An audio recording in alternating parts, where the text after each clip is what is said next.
Hello నమస్తే. నేను journalist Srinivas. ఈరోజు దిశ పేపర్లో వార్తలు చూద్దాం. కొత్త వారికే డీసీసీ పగ్గాలట. కనీసం 5 ఏళ్లు పార్టీలో క్రమశిక్షణతో ఉన్నవారికి అవకాశం. వచ్చే అసెంబ్లీ ఎన్నికల వరకు వీరు కొనసాగే ఛాన్సు. ప్రజాప్రతినిధుల బంధువులకు అవకాశం ఇవ్వొద్దన్న నిర్ణయం. ఎస్సీ, ఎస్టీ, బీసీ, మైనారిటీ మహిళలకు ప్రాధాన్యం. జిల్లాలో పర్యటిస్తున్న ఏఐసీసీ పరిశీలకులు. డీసీసీ కొత్త అధ్యక్షులను నియమించడానికి పెద్ద కసరత్తు చేస్తున్న కాంగ్రెస్ పార్టీ. మాజీ ముఖ్యమంత్రులు, మాజీ కేంద్ర మంత్రులు, మాజీ ఎంపీలు, మాజీ రాష్ట్ర మంత్రులు, ఏఐసీసీలో అగ్రనేతలను కొంతమందిని ఇన్ఛార్జీలు చేశారు. ఇన్ఛార్జీలు వేసి ఒక్కొక్క డీసీసీకి ఒక 3 పేర్ల నుంచి 5 పేర్ల వరకు పంపండి అని చెప్పి ఏఐసీసీ లెవెల్లో, గతంలో ఎప్పుడు కూడా పీసీసీ లెవెల్లో డీసీసీ అధ్యక్షులు నియమించేది. అది కూడా జిల్లా మంత్రులు, జిల్లాలో ఉన్న ముఖ్య నాయకులు సిఫార్సు మేరకు ఇచ్చేది. ఇప్పుడు అట్లా లేదు. చాలా పెద్ద కసరత్తు చేస్తుంది. భవిష్యత్తులో కాంగ్రెస్ పార్టీ మళ్ళీ ఎన్నికలకు పోయినా ఈ డీసీసీ అధ్యక్షుల ఆధ్వర్యంలోనే వెళ్ళాలి. భవిష్యత్తులో ఎమ్మెల్యేలు, ఎంపీ టికెట్లు కూడా ఈ డీసీసీ అధ్యక్షుల ఆధ్వర్యంలోనే నడవాలి అనే ఉద్దేశం. కానీ మొత్తానికి పార్టీని సంస్థాగతంగా పటిష్టం చేయాలని ఒక పెట్టుకున్నట్టుంది. కానీ కొత్త వాళ్ళకి ఇస్తారట.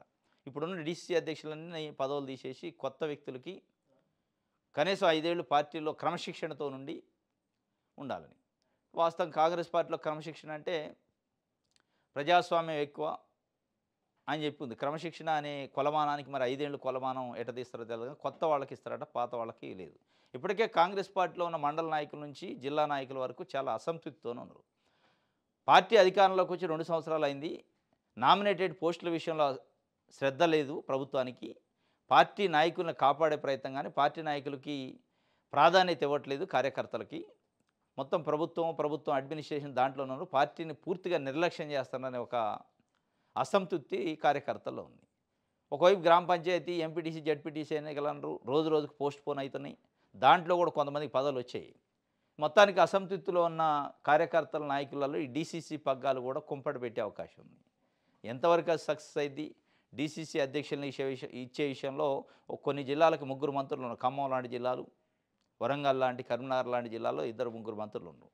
ఒక్కొక్క మంత్రి ఒక్కొక్క పేరు సిఫార్సు చేసే అవకాశం ఉంది. ఇప్పుడు పంచాయతీ ఎన్నికలది, జడ్పీటీసీ ఎన్నికలు ఇది ఇక పక్కన పెట్టారు. డీసీసీ అధ్యక్షులను అయితే కొత్త వ్యక్తులకి ఇస్తారట. ఇంకోటి, కేసీఆర్ ఫోటో లేకుండా కవిత యాత్ర చేస్తారట. ఆ యాత్ర పేరు సామాజిక తెలంగాణ లక్ష్యంగా జిల్లాల యాత్ర. కేసీఆర్ పాలనలోనూ అవకతవకలు జరిగినాయి, ఆంధ్రోళ్ళకి ఎట్లా ఉద్యోగాలు ఇస్తారు, తెలంగాణ జాగృతి అధ్యక్షురాలు కవిత చెబుతున్నారు. ఏమో కొత్త సంచలనమైన వ్యాఖ్యలు చేశారు. కేసీఆర్ పాలనలో అవకతవకలు జరిగినాడు. మరి ఇన్ని రోజులు ఎందుకు చెప్పలేదు? ఇప్పుడు గుర్తొచ్చిందా మీకు? లేకపోతే ఇప్పుడు కనపడుతుందా? అంటే కేసీఆర్ పాలనలో అవకతవకలు జరిగినాయని కేసీఆర్ సస్పెండ్ చేశాక పార్టీ నుంచి, లేదా హరీష్ రావు, సంతోష్ రావు ఇంట్లో బంగారం వస్తే తెలంగాణ మొత్తం బంగారం వచ్చినట్టు బంగారు తెలంగాణ ఎటు కాదని ఈరోజు చెప్పడం ఏంటి? మీరు మిమ్మల్ని పార్టీ నుంచి గెంటేసిన తర్వాత పార్టీ మిమ్మల్ని వద్దనుకున్నాక అసలు నిజాలు బయటపెడతాం. కానీ ఏదేమైనప్పటికీ కవిత గారు కొన్ని వాస్తవాలను అయితే చెప్తున్నారు.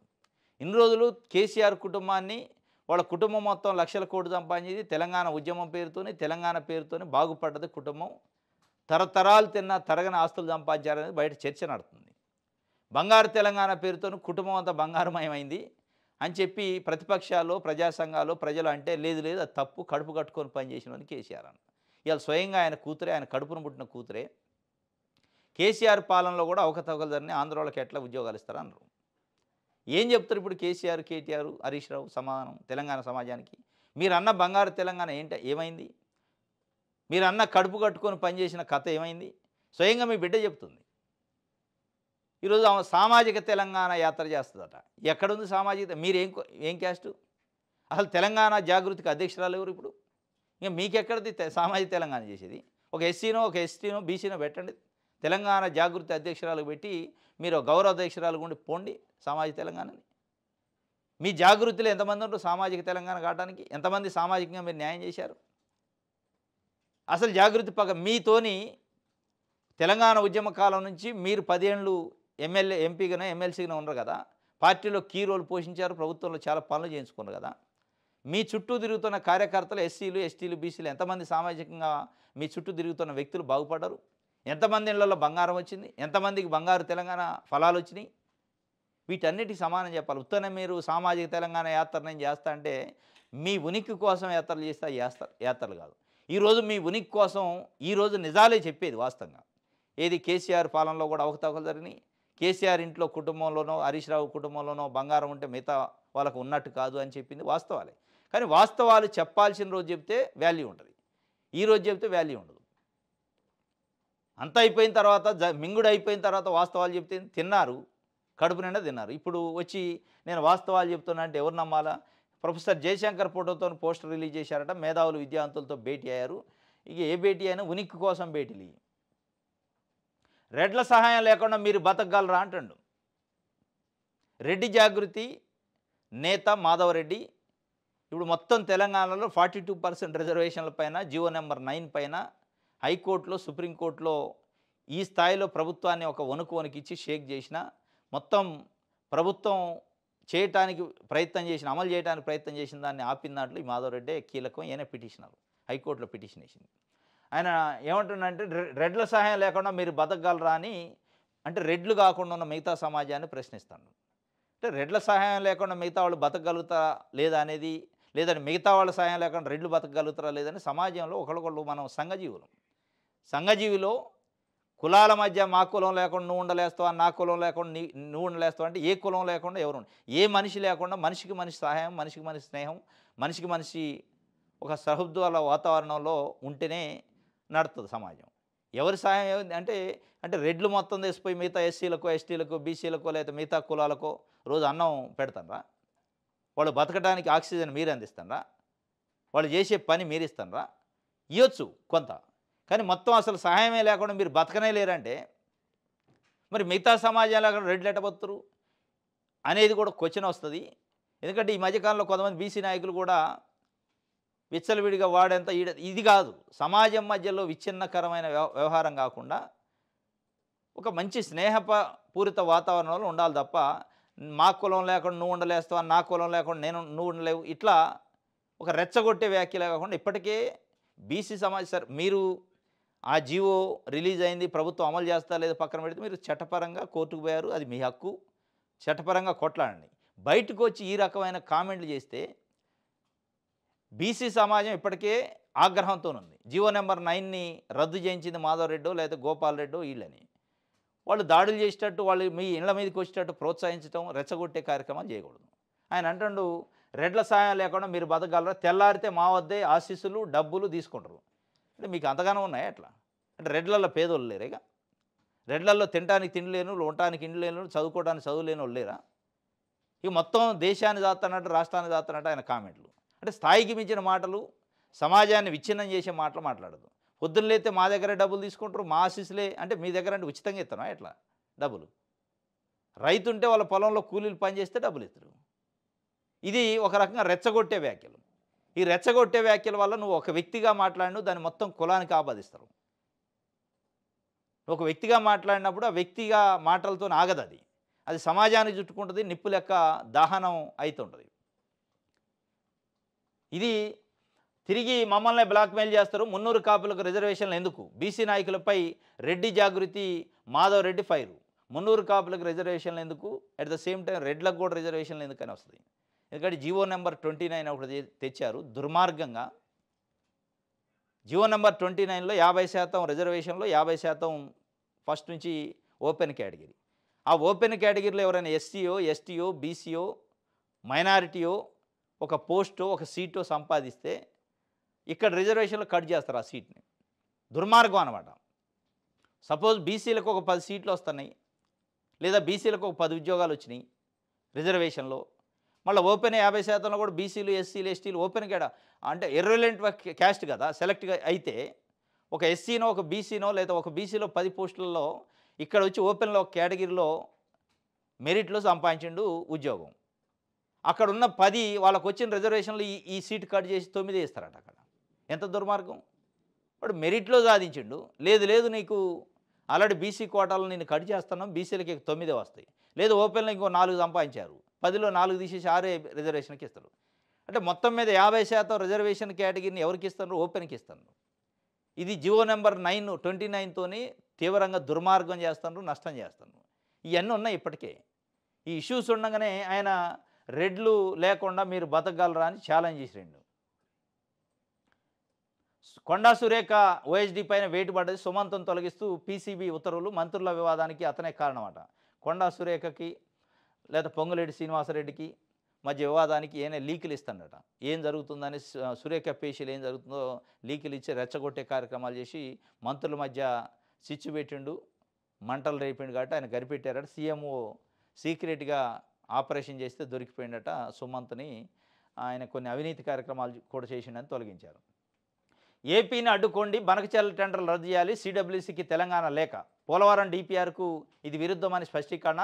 దేవాదుల ప్రాజెక్టును సకాలంలో పూర్తి చేయాలి, మంత్రుల మధ్య ఎలాంటి విభేదాలు లేవు. చిట్చాట్లో నీటిపారుదల శాఖ మంత్రి ఉత్తమ్ కుమార్ రెడ్డి చెబుతుంది. ఏపీని అడ్డుకోండి, సిడబ్ల్యూసీకి లెటర్ రాశారు. అంటే ఏపీ కొద్ది కదలంగానే వీళ్ళు లెటర్ రాస్తారు, అప్పటిదాకా రాయరు. ఏపీలో బనకచెర్ల ప్రాజెక్టు కోసం డిపిఆర్ కోసం 92 కోట్ల రూపాయలు ఏదో ఖర్చు పెట్టి టెండర్లు పిలిచారు. ఆ టెండర్లు పిలిచాక వీళ్ళు నిద్ర మేలుకొని ఏపీని అడ్డుకోండి అని ఉత్తరాలు రాస్తే అడ్డుకోరు వాళ్ళు. ఉత్తరాలతోనే ఆగదు అది. ఒకవైపు దూకుడుగా వాళ్ళు డిపిఆర్ టెండర్లు, ఒకవైపు దానికి సంబంధించిన ఏర్పాట్లన్నీ చేసుకుంటుంటే మీరు హైదరాబాద్లో ఏసీ రూమ్లో కూర్చొని అడ్డుకోండి ఏపీని అని లెటర్ రాస్తే వాళ్ళు అడ్డుకోవడానికి అక్కడ కేంద్రంలో, రాష్ట్రంలో, ఏపీలో ఎన్డీఏ కూటమి ఉంది. వాళ్ళు ఎక్కడ అడ్డుకుంటారు? ఇక మంత్రుల మధ్య విభేదాలు లేవట, అదంతా ఉత్తదేనట. ఇక మనం పిచ్చోళ్ళం, చూసేటోళ్ళు పిచ్చోళ్ళు. వాళ్ళు డైరెక్ట్గా కామెంట్ చేసుకుంటారు. అంటే దున్నపోతు దుమారం వచ్చింది మొన్న. తర్వాత సమ్మక్క సారక్క జాతర సంబంధించి రివ్యూ జరిగితే దేవాదాయ శాఖ మంత్రి, ఆ జిల్లా శాఖ మంత్రి కొండా సురేఖ పాల్గొన్నాయి. ఇక వివాదాలు లేవని మీరు చెప్పాలా, మేము వినాలా. రేపు క్యాబినెట్ సమావేశం ఉందట. క్యాబినెట్ సమావేశంలో ప్రధానంగా బీసీల రిజర్వేషన్లకు సంబంధించి జీవో నెంబర్ 9 పైన హైకోర్టు ఇచ్చిన స్టే పైన ప్రధానంగా చర్చ ఉంటుందట. మరో సంస్థకు మెట్రో ఇస్తారట. ఏటా 1000 కోట్ల అదనపు వడ్డీ భారం. మొదటి దశ నిర్వహణపై మల్లగొల్లాలు, నిర్ణయంపై పునరాలోచనలో ప్రభుత్వం. త్వరలో మరోమారు ఆర్థిక నిపుణులతో భేటీ. ముందుగా 13,000 కోట్ల రుణం తీసుకోనన్నట్టు ప్రభుత్వం. ఇక మల్లగొల్లాలు పడుతుంది. ఎల్ఎన్టీ పోయింది, ఎల్ఎన్టీని పంపించారు, ప్రభుత్వం తీసుకుంది. ప్రభుత్వం ఇప్పుడు ఉన్న మెట్రోని నిర్వహిస్తుంది. ఇప్పుడు కన్స్ట్రక్షన్ చేయబోయే మెట్రో ఏదైతే కొత్తది డెవలప్ చేస్తారో దాన్ని మరో సంస్థకి ఇస్తారట. రైట్. రేపు సుప్రీంకోర్టులో విచారణ. బీసీ రిజర్వేషన్లపై ఎస్ఎల్పి సీనియర్ న్యాయవాది అభిషేక్ సింఘ్వితో పీసీసీ చీఫ్ మహేష్ కుమార్ గౌడ్ భేటీ. ప్రభుత్వం తరఫున గట్టిగా వాదించాలని. ఇదంతా టైం వేస్ట్ ముచ్చట. కేవలం బీసీలకు 42% రిజర్వేషన్లు ఇవ్వాలి, లేదా మొత్తం రిజర్వేషన్ 50% పరిమితి దాటిన ఇబ్బంది లేదు అని చెప్పాలంటే కేవలం 9th షెడ్యూల్ ఒకటే మార్గం. 9th షెడ్యూల్లో ఇది ఇన్సర్ట్ చేస్తే తప్ప, 9th షెడ్యూల్లో ఇన్సర్ట్ చేయాలంటే పార్లమెంట్లో చట్ట సవరణ చేయాలి, రాజ్యాంగ సవరణ చేయాలి. అది గతంలో ఉన్న చరిత్ర మనకి చెప్తుంది. 1996 ఉమ్మడి ఏపీ నుంచి అనంతరామన్ కమిషన్ నుంచి మొదలు పెడితే ఈ రోజు వరకు చాలా కమిషన్లు వేశారు, చాలా జీవోలు వచ్చినాయి బీసీల రిజర్వేషన్ల విషయంలో. ప్రతి జీవో కూడా హైకోర్టులో, సుప్రీంకోర్టులో కొట్టేసిన చరిత్ర మనం చూసినాం. అయినా మళ్ళా మేము సుప్రీంకోర్టుకు పోతాం రేపు విచారణట. అది అభిషేక్ సింఘ్వియా ఇంకొకళ్ళ అంటే వాదించే లాయర్ని బట్టి కేసులు నిలబడవు. కొన్ని కేసులు నిలబడవచ్చు. కనీసం చట్టంలో పట్టు ఉండాలి, ఆ జీవోలో పట్టు ఉండాలి, చట్టబద్ధత కనీసం ఉండాలి. లేదు, ఇంకా టైం పాస్ చేస్తున్నారు. చేయాల్సిన ఉద్యమం చేయకుండా ఫలితం లేని ప్రయత్నాలు ఇవన్నీ. ఈ ఫలితం లేని ప్రయత్నాలు చేసి టైం వేస్ట్ చేయటం తప్ప, నిజంగానే బీసీలకు మీకు రిజర్వేషన్లు ఇవ్వాలి అని కమిట్మెంట్ ఉంటే ఆ కమిట్మెంట్ని ఉద్యమ రూపంలో తీసుకురావాలి. భారత పార్లమెంటులో రాజ్యాంగ సవరణ చేయించాలి. ఈ తెలంగాణలో రిజర్వేషన్ల విషయాన్ని 9th షెడ్యూల్లో ఇన్సర్ట్ చేయాలి, సేమ్ తమిళనాడు లెక్క. అట్లా చేస్తే తప్ప ఇవన్నీ ఫలితం లేని ప్రయత్నాలు, ఈ ఒట్టి ముచ్చట్లు, గట్టి ముచ్చట్లు కాదు. కాబట్టి ఇది రేపైతే విచారణ ఉందట. ఏం జరిగిద్ది అంటే మళ్ళీ ఏముండదు, నోటీస్ ఇస్తారు, 4 వారాల టైము. దాని తర్వాత వీళ్ళు రిప్లై ఇస్తారు. దాని తర్వాత ఏం చేస్తారంటే కాదు 50% దాటింది కాబట్టి ఆ రిజర్వేషన్లు చెల్లవు. ఇదే నేనే కాబోయే రైల్వే మంత్రిని పరిశ్రమలు చేయిస్తానని మంత్రి కొండా ఆగ్రహం. తానే కాబోయే రైల్వే మంత్రినని ఎంపీ కొండా విశ్వేశ్వరరెడ్డి చెప్పుకొచ్చారు. మంగళవారం వికారాబాద్ జిల్లా పరిధిలోని తాండూరు పర్యటనకు వచ్చిన సందర్భంగా ఆయన వ్యాఖ్యలు చేశారు. జిల్లా బీజేపీ అధ్యక్షుడు డాక్టర్ రాజశేఖర రెడ్డి రాజకీయాలకు పనికిరారని, ఆయన సమాజ సేవ చేసుకోవాలని సూచించారు. మహబూబ్నగర్ జిల్లాకు చెందిన వ్యక్తికి వికారాబాద్ జిల్లా పార్టీ అధ్యక్షుడిగా నియమించారని, ఆయన తొలగించాలని జిల్లాలోని బీజేపీ నేతలంతా అధిష్టానానికి ఫిర్యాదు చేశారని తెలిపారు. పార్టీ అధ్యక్ష పదవి నుంచి డాక్టర్ రాజశేఖర రెడ్డిని తప్పించాలని తాను కూడా సూచించానని, 1-2 రోజుల్లో ఆయన రాజీనామా చేయాల్సిందని ఎంపీ కొండా పేర్కొన్నారు. కొండా విశ్వేశ్వరరెడ్డి సంచలనమైన కామెంట్ చేసిండు చేవెళ్ల బీజేపీ ఎంపీ. నేను కాబోయే రైల్వే మంత్రిని అంటున్నాను. మరి ఈయనకి ఎవరు హామీ ఇచ్చారు ఏం కాదు కానీ మరి మంత్రివర్గ విస్తరణ లేదు ఇప్పుడు. నేను కాబోయే రైల్వే మంత్రిని, రైల్వే ఆస్తులన్నీ తిరిగి ఇప్పిస్తా, పరిశ్రమ మూసేయిస్తా. అక్కడ ఏదో పరిశ్రమ ఉందట, రైల్వే మంత్రిని కాబోతున్న వికారాబాద్ జిల్లా పర్యటనలో అక్కడున్న ప్రజలకు చెప్తుండు. మరి బీజేపీ దీనిపైన ఏం చేస్తుంది? ఈ మధ్యకాలంలో వినూత్నంగా ఆయన బీజేపీ నుంచి తెలంగాణకి ఇన్ఛార్జి మంత్రులకు వచ్చిన వాళ్ళు లెటర్లు రాయటం, లేకపోతే రకరకాల వినూత్నమైన కార్యక్రమాలు చేస్తారు నిరసనలు. ఆ నిరసనల కార్యక్రమం చేస్తూనే ఉండి ఇప్పుడు కొత్తగా మళ్ళీ కొత్త ఒకటి ఇష్యూ రేసిండు, నేనే మంత్రిని అంటున్నాను. ఆ నేనే మంత్రిని కావడానికి అది రీజనల్ పార్టీ కాదు, మీరు పెట్టుకున్న పార్టీ కాదు, జాతీయ పార్టీ అది. అది అంత ఈజీగా ఉండదు. ఆ వికారాబాద్ జిల్లా అధ్యక్షుడి పైన ఫిర్యాదు చేసిండు. ఆయన ఇప్పుడు మంత్రిని అవుతున్నట్టుండు ఏకపక్షంగా అని చెప్పి ఆయన ఫిర్యాదు చేస్తాడు. రైట్. లొంగిపోయిన మల్లోజుల 60 మంది అనుచరులతో మహారాష్ట్రలో లొంగుబాటు. సోమవారం రాత్రి 10 గంటలకు గడ్చిరౌలి పోలీస్ హెడ్ క్వార్టర్స్కు AK-47 సహా 54 తుపాకులు పోలీసులకు అప్పగింత. లొంగిపోయిన వారిలో 3 DKSZC సభ్యులు, 10 మంది డివిజనల్ కమిటీ సభ్యులు ఉన్నట్టు వెల్లడి. పోలీసులు వెల్లడించారు. 16న అధికారికంగా ప్రకటించిన మహారాష్ట్ర సీఎం ఫడ్నవీస్ 1980 నుంచి పీపుల్స్ వార్ ద్వారా సాయుధ పోరాటం మొదలు. 2011లో సోదరుడు మల్లోజుల కోటేశ్వరరావు ఎన్కౌంటరు, అనారోగ్యము, పార్టీతో రాజకీయ భేదాలతో లొంగుబాటు. మొత్తానికి మల్లోజుల వేణుగోపాల్ చాలా పెద్ద నాయకుడు, మావోయిస్ట్ పార్టీలో అగ్రనేత అనమాట. ఒక రకంగా సిద్ధాంతకర్త ఆయన. ఆపరేషన్ ఖగార్ పేరుతోని సెంట్రల్ గవర్నమెంట్ చేసిన ఆపరేషన్ ఒక రకంగా సక్సెస్ అయినట్టు చెప్పాలి. డైరెక్ట్గా సిద్ధాంతకర్తే లొంగిపోయే పరిస్థితి 54 మంది అనుచరులతో వచ్చి. రేపో మాపో మహారాష్ట్ర సీఎం ఆధ్వర్యంలోనే పెద్ద బహిరంగ సభ పెట్టి అక్కడ లొంగిపోయే, అంటే అఫీషియల్గా లొంగిపోయాడు గడ్చిరోలి పోలీసుల ముందు. ఇక పెద్ద బహిరంగ సభ పెట్టి మిగతా ఉన్న మావోయిస్టులకి ఒక సందేశం ఇస్తారు. లొంగిపోవడం తప్ప అనివార్యంగా మనకు మార్గం లేదు అనే ఒక సందేశాన్ని ఇచ్చడానికి మల్లోజుల వేణుగోపాల్ అయితే లొంగిపోయాడు. ఇది ఒక రకంగా దేశంలో ఉన్న మావోయిస్ట్ పార్టీలకి, మావోయిస్టు సంఘాలకి ఒక గట్టి ఎదురుదెబ్బే. జూబ్లీహిల్స్ ఓట్ చోరీపై నేడు హైకోర్టు కట్ట. బీఆర్ఎస్ వర్కింగ్ ప్రెసిడెంట్ కేటీఆర్ వెల్లడి. ఓట్ చోరీపై రాహుల్ గాంధీ స్పందించాలి. కాంగ్రెస్ అభ్యర్థి తమ్ముడికే 3 ఓట్లున్నాయి. ఉప ఎన్నికల్లో ఏకంగా 23,000 ఓట్లు ఎలా పెరిగాయని నిలదీత. కాంగ్రెస్ అభ్యర్థి సోదరుడికి వేరువేరు చోట్ల ఓట్లు ఉన్నట్టు చూపుతున్న కేటీఆర్. నవీన్ యాదవ్ కాంగ్రెస్ పార్టీ అభ్యర్థి, ఆయన ఒక్కడికే 3 చోట్ల జూబ్లీహిల్స్లోనే 3 ఓట్లు ఉన్నాయట. దాన్ని ఆధారంగా చూపించి ఈరోజు హైకోర్టుకు పోతున్నారు. దాదాపు 23,000 ఓట్లు అధికంగా ఉన్నాయట. జూబ్లీహిల్స్ ఉప ఎన్నికల కోసమే కావాలని క్రియేట్ చేశారు. కాంగ్రెస్ పార్టీ ఏదో ఒక రకంగా గెలవటానికి ఓట్ చోరీ కార్యక్రమం చేసింది అని చెప్పి కేటీఆర్ నేను ఒక ప్రజెంటేషన్ ఇచ్చిండు. ఇస్తూ హైకోర్టులో పిటిషన్ వేస్తారట. ఒక రకంగా దేశవ్యాప్తంగా బీహార్ ఎన్నికలను దృష్టిలో పెట్టుకొని రాహుల్ గాంధీ ఓట్ చోరీ యాత్ర చేస్తాను, ఓట్ చోరీ పైన ఫైట్ చేస్తాను. బీజేపీ ఎన్డీఏ కూటమి ఓట్ చోరీ చేసిందని, కానీ ఇక్కడికి వచ్చి కాంగ్రెస్ పార్టీ ప్రభుత్వమే ఉంది. వీళ్ళు ఓట్ చోరీ చేశారని బీఆర్ఎస్ ఆరోపిస్తుంది. దానిపైన కాంగ్రెస్ పార్టీ కానీ, ముఖ్యమంత్రి కానీ, రేవంత్ రెడ్డి కానీ, రాహుల్ గాంధీ కానీ స్పందించే పరిస్థితి లేదు. ఓట్ చోరీ మేము చేయట్లేదు, మేమే ఓట్ చోరీ పైన ఉద్యమం చేస్తామని చెప్పే ధైర్యం చేయట్లేదు. 23,000 ఓట్లు అంటే నిజంగా హైకోర్టులో రేపు పిటిషన్ వేసి దానికి సంబంధించిన ఆధారాలు ఇస్తే మళ్ళీ జూబ్లీహిల్స్ ఎన్నికలు పరిస్థితి ఏంది, జూబ్లీహిల్స్ ఎన్నికలు త్రిశంక స్వర్గంలో పడతాయా, ఏదైనా స్టే వస్తుందంటే స్టే వచ్చే అవకాశాలు లేవు. కానీ ఓట్ చోరీ పైన కాంగ్రెస్ పార్టీ దేశవ్యాప్తంగా చేస్తున్న ఉద్యమానికి అర్థం లేనట్టు అయింది. మీరు చేస్తున్న ఉద్యమానికి అర్థం లేకుండా, మీరు చేస్తున్న ఉద్యమం ఉనికి లేకుండా పోద్ది. ఎందుకంటే ఇక్కడ మీరు మీ పైన ఆరోపణలు వస్తున్నప్పుడు దానిపైన కనీసం వివరణ ఇచ్చే ప్రయత్నం చేయట్లేదు. ఆంధ్రజ్యోతి చూద్దాం. ఓ తండ్రి తీర్పు, సంరక్షణ మరిచిన కుమారుడికి మాజీ ఎంపీపీ గుణపాఠం. 3 కోట్ల విలువ చేసే 3 ఎకరాలు ప్రభుత్వానికి అప్పగింత. ఆ భూమిలో భారీ జ్ఞాపకార్థం భవనం నిర్మించాలని హనుమకొండ జిల్లాలో ఘటన. మాజీ ఎంపీపీ గోలి శ్యామసుందర్ రెడ్డి. ఓ తండ్రి తీర్పు ఇచ్చిండు. ఇక ఏ కోర్టు, సుప్రీంకోర్టు, హైకోర్టు, ఏ కోర్టుకు పోవాలి ఆయన, డైరెక్టు ఆయన పట్టించుకోవట్లేదట. 3 ఎకరాల భూమిని 3 కోట్లు చేస్తాట. దాన్ని తీసిపోయి ప్రభుత్వానికి అప్పచెప్పిండు. చెప్పి అందులో ఒక స్కూలో లేదా ప్రభుత్వ భవనం కట్టి నా భార్య పేరు పెట్టండి గుర్తు కోసం అని చెప్పిండు డైరెక్ట్గా. ఇది చూసిన తర్వాత ఇలా చాలామంది పిల్లల్లో మార్పు రావాలి. అది 3 కోట్లు సరే విలువ ఉందా లేదా, భూమి ఉందా లేదా పక్కన పెడితే కనీసం కన్నా ఆ పేగుబంధం కదా, కనీసం ఉండాలి కదా. కనీసం పట్టించుకునే నాదులు లేక పిల్లలుండి రోడ్లపైన ఉంటే ఏజ్డ్ పీపుల్ ఏం గౌరవం పెంచుకున్నారు, లేదా భవిష్యత్ తరాలకు మీరు ఏం సందేశం ఇస్తున్నారంటే దీన్ని బట్టి తెలుసుకోవాలి. ఇప్పటికే సీనియర్ సిటిజన్ యాక్ట్ కింద ఆర్డీఓ ఆఫీసులలో 100,000 కేసులు. నా కూతురు పట్టించుకోవట్లేదు, నా కొడుకు పట్టించుకోవట్లేదు, నా కుటుంబ సభ్యులు పట్టించుకోవట్లేదని కేసులు వేస్తున్నారు 60 సంవత్సరాలు దాటిన వృద్ధులు.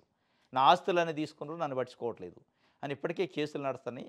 ఈయన ఈ కేసులు ఇదంతా కోర్టు చుట్టూ తిరగడం డైరెక్ట్ గవర్నమెంట్‌కి రాసేసిండు. చాలా మంచి పని చేసిండు. మరి వాళ్ళు ఏం జరిగిందో తెలవదు కానీ ఇక చరిత్రలో నిలిచిపోదురు.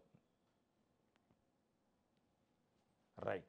ఇలాంటి వాడిని ఎందుకు గన్నావు? భర్త వేధింపులు తాళలేక పిల్లలను చంపి భవనంపై నుంచి దూకి తల్లి ఆత్మహత్య. కవల పిల్లల్లో ఒకరికి పుట్టుకతోనే రాని మాటలు. లోపం నీ వల్లే అంటూ భార్యపై భర్త వేధింపులు. మనోవేదనకు గురై తీవ్ర నిర్ణయం తీసుకున్న మహిళ హైదరాబాద్ బాలానగర్లో విషాదకర ఘటన.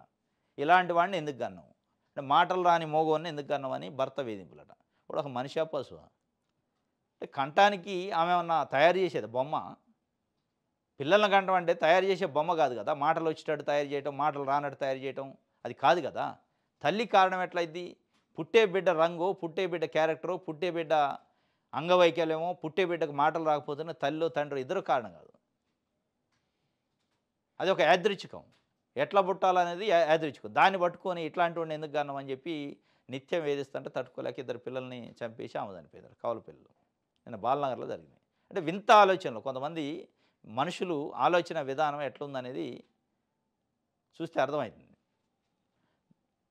ఇట్లాంటివి జరుగుతున్నప్పుడైనా కనీసం ఆలోచించుకోవాలా. ఈ ఆత్మహత్యలు, హత్యలు చేసేవాళ్ళు ఏం జరుగుతుంది, మనం ఏం ఆలోచిస్తున్నాం, మన ఆలోచన విధానం ఏముంది, సమాజం ఎట్లుంది, ఇది కరెక్టా కాదని కనీసం ఆలోచించుకోవాలి. ఆలోచించుకోకపోతే ఇట్లా వస్తుంది. మళ్ళీ బీజేపీ ప్రభుత్వమే నేనే రైల్వే మంత్రిని. వికారాబాద్ జిల్లా అధ్యక్షుడు రాజశేఖర రెడ్డి రాజకీయాలకు అనర్హుడు. ఆయన పేరు అప్పట్లో నేను ప్రతిపాదించా, కానీ పార్టీ నడపడంలో ఆయన విఫలం అయ్యారని బీజేపీ ఎంపీ కొండా విశ్వేశ్వరరెడ్డి మళ్ళీ బీజేపీ ప్రభుత్వం మళ్ళీ వచ్చినప్పుడు రైల్వే మంత్రి అయ్యారట.